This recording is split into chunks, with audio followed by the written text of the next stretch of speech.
നമ്മുടെ ഗോപിക കുട്ടിയുടെയും ബ്ലാക്കി കുട്ടിയുടെയും ജൂലിക്കുട്ടിയുടെയും വീട് കേട്ടോ. ഇതവരുടെ വീടല്ല, വേറെ ആരുടെയോ വീടാണ്.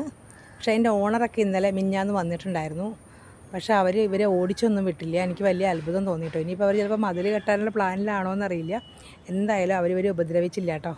അവരവിടെ കിടന്നോട്ടെ എന്ന് വിചാരിച്ചു. ടെറസിൻ്റെ മുകളിലൊക്കെ കയറി ഇവരെ കാണുകയും ചെയ്തു കേട്ടോ. കുഴപ്പമില്ല. അപ്പോൾ ഇവിടെ കുറേ പ്രാവുകൾ വരും കേട്ടോ ഫുഡ് കഴിക്കാനായിട്ട്. ഞാൻ അങ്ങനെ ചെയ്യുന്ന പ്രാവുകൾ പറന്നു പോകും. അപ്പോൾ പ്രാവുകളെ പേടിപ്പിക്കാനായിട്ട് നമ്മുടെ ജൂലിക്കുട്ടി പോവുകയാണ്. കണ്ടോ, അവരവിടെ നിന്ന് ആരൊക്കെ ചോറൊക്കെ കൊണ്ടുപോയി കളയും. അത് കഴിച്ചുകൊണ്ടിരിക്കുകയാണ് അവർ പ്രാവുകൾ. കണ്ടോ, കുറേ പ്രാവുണ്ട് കേട്ടോ. വൈറ്റ് പ്രാവരണം പറന്നു പോയി. അപ്പോൾ ജൂലിക്കുട്ടി അവരെ പേടിപ്പിക്കാമെന്ന് വെച്ച് ചെല്ലുകയാണ്. പക്ഷേ ഒന്നും അവരെ ഉപദ്രവിക്കുന്നത് കണ്ടിട്ടില്ല കേട്ടോ ഇതുവരെ. അവരെ ഓടിപ്പിക്കുകയോ പേടിപ്പിക്കുകയോ ഒന്നും ചെയ്യില്ല. ഇവളുടെ അനിയത്തിക്കുട്ടിയെ മാത്രമേ പേടിപ്പിക്കുള്ളൂ. നമ്മുടെ ഗോപിയക്കുട്ടി എപ്പോഴും കടി പിടിക്കും കേട്ടോ. ഇതേ പോണു, കിടക്കാൻ പോകും. അവൾ പോയി കിടന്നു. പക്ഷെ ഇന്ന് നമ്മുടെ ജിമ്മിയും ടോമിയും കാണാനില്ല. അവരെവിടേക്കോ പോയിരിക്കുന്നു. ഉണ്ടോ, അതേ കിടന്നു. കള്ളിപ്പെണ്ണ് കണ്ട എന്ത് പാവക്കുട്ടിയാ, പാവക്കുട്ടിയല്ല പാവംകുട്ടി. പാവംകുട്ടിയൊന്നും അല്ല കേട്ടോ, അവൾ കള്ളിക്കുട്ടിയാണ്. പാവം ഗോപിക എപ്പോഴും ഉപദ്രവിക്കും.